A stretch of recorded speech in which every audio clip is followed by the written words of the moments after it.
Gameweek 31 plus Dream Team. Hey, what's going on guys? It's the FPL Penguin back with another video for you all, and here is my Gameweek 31 plus Dream Team. So how this works is I just pick players that I think are going to perform well in the upcoming game week. The players look out for who I think will probably get the highest points for their teams, who wants to watch basically. Yes, I know Trent Alexander-Arnold is out of position, but this is my team, my dream team, so anything goes. And basically, let's get straight into this.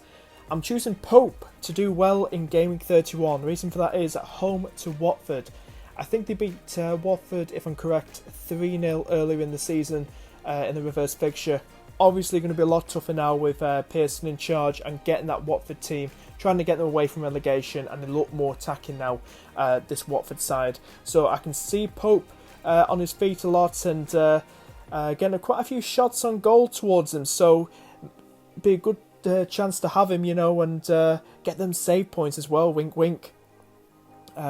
So here as well in the back four, let's go with Justin, the young lad who's replacing till the end of the season just Pereira while he's out injured. Now Justin had some good stats for Luton Town last season. He was a good assist maker at left back for Luton Town. Then Leicester snapped him up in the summer of last year, and he's not been getting many games, but he's got an assist or two so far for Leicester this season, I think in all competitions when he has been given the chance, mostly in cup games for Leicester.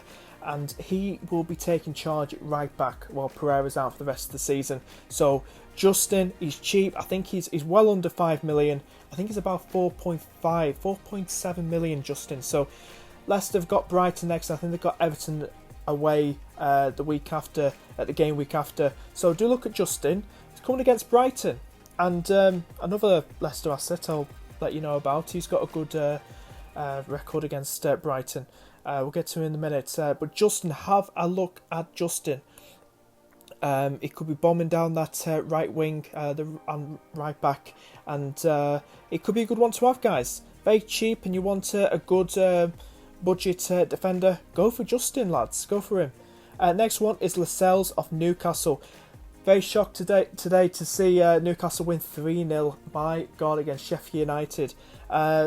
You know, Lascelles, I've got him in my team. Unfortunately, I had him on my bench for Gameweek 30 plus.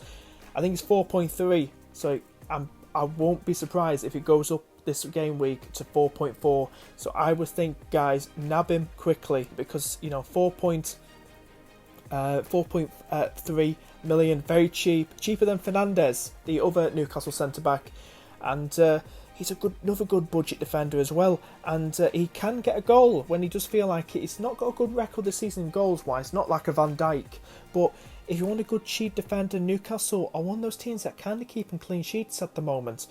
Do go for Lascelles, and I do think he could keep a clean sheet to get at home to Aston Villa, who are struggling at the minute to score goals.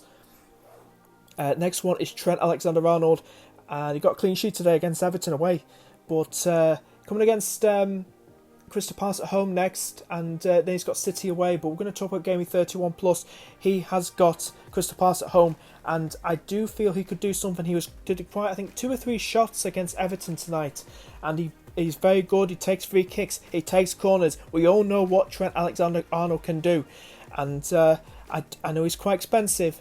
I know he's quite expensive, but if you need that premium defender, you've got to go for Trenty. You've got to go for Trenty. Crystal Palace are known for being a bogey team to my team, Liverpool. And, you know, they do make it hard for us. And we do need to win this game. We're about 5 points off from winning the league title. Our 19th league title. Our first league title in 30 plus years, my God. And we won't win at Anfield. I don't think it'll work out like that. I think we have to beat City as well away from home. But do look at Trent. Even if we do concede, he's more than likely to get a return, attacking return for you guys. So next one, guys, is Doherty. He's done something as well in Gameweek 30. We know what he's like. He's just like Trent. He bombs down that right side of the wing, and he loves to put in good crosses as well. So Doherty is welcomed against Bournemouth at home in Gameweek 31. Bournemouth leaking in them goals, and Wolves are just scoring for fun. Definitely look at Doherty, guys. He's one to get would you call him a premium defender? He's quite expensive. I'd call him a premium defender. I would call him a premium defender, and I think he's another one to probably look at getting as well, guys. Now on to the midfield and attackers, guys. Let's start off with Son. Now, he's got a pretty decent record against West Ham. I think he scored, was it 2 goals, I'm sure, brace against West Ham early in the season at West Ham, basically. I don't know, God knows what their stadium's called now. And he's got a pretty decent record. And I think a lot of people for Spurs attacking asset will be opting for Son over Kane. Son more reliable, more attacking than Kane. And I think Son is a good one to have. I've been tempted to get him, but I'm just holding my nerve and not going to jump the gun and get Son. But I do think, you know, he's got a pretty decent record against West Ham, and I do think West Ham make it tough. But I think Spurs will get the win in this game. And I think Son is a very good one to have with how he approaches the game and how he goes at teams' defences. So definitely look at Son.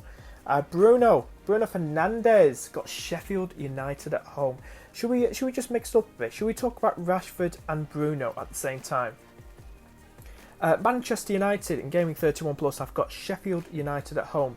Now, Sheffield United will be without Dean Henderson because he can't play against his parent club once again. O'Connell because he's injured, I think, to the end of the season. And also Egan, who picked up 2 yellows, was it, a red card, whatever, got sent off in today's game against Newcastle. So they're without 3 key players in that defensive part of the team, Sheffield United. And last time they played each other, it was a 3-3 draw, and it was only Dean Henderson who missed out for Sheffield United in that 3-3 draw. But I think United will probably win 3-0 in this game, and you've got to have these top two Manchester United assets in your team in Bruno and Rashford. And I'm looking forward to that game. I know I'm a Liverpool fan and I'm hoping United lose, but as an FPL manager, I could do with the points, and I may just captain Rashford myself or Bruno Fernandes. So definitely look at those two. So that's the news with Sheffield United. So Rashford and Bruno in the dream team, guys. Next up, we have got KDB. Now, KD is amazing. He's owned by 51% as I'm talking now. And you know how good he is. He's got a goal and assist against Arsenal. God knows what he's going to do tomorrow against Burnley. Even if he doesn't start, if he comes off the bench, he might do something. And I think he'll do something against Chelsea away. I really do think so. And you know, such a high percentage. If I didn't have him and he scored, I'm going down. It's a rank killer, that is. It just destroys my position in the overall table. The last two are Jamie Vardy. Now, I was talking about his teammate Justin before, but Jamie Vardy's got for the last 2 years, I think, against Brighton, very good record, goal scoring record against Brighton. 2 of them being penalties, but I'm sure he's got the other 2 or 3 which were normal goals against Brighton. This is in the last 2 years against all fixtures against Brighton, Leicester versus Brighton. And, you know, Vardy going for that golden boot. I think he's on 19 goals, if I'm correct. And, you know, he didn't score against Watford, but I think he could possibly score against Brighton. And I'm very nervous because I don't have him myself. Now, if you have him, you're very, very lucky. You could be looking forward to such huge returns this game week coming in Game Week 31. So do look out for that. So I do think Vardy party will be happening in that game against Brighton. Next up is the Harry Kane. Now I mentioned, you know, his teammate's son could be doing better than him, but never doubt Harry Kane. I'm sure he's got a decent record against West Ham, and he'd be up for this game. I don't know what his match fitness is like, and I think he's a lot of money. He has a lot of money, but it's a cheeky punt, and I think West Ham at home is a lovely fixture for him. Not just Son, but a lovely fixture for Kane. So he could score in that game, and I can see him score in that game. Right guys, that's it for the video. Thank you so much for watching. That's my Game Week 31 Plus Dream Team. Hope you enjoyed the video. Please give it a like, please hit subscribe, and become a member of the Bubbly Bunch. And I've been the FPL Penguin, and see you later! So let me break it all down for you. I ain't never giving up, I ain't never giving up. I'm taking that crown from you. A little bit of the bubbly.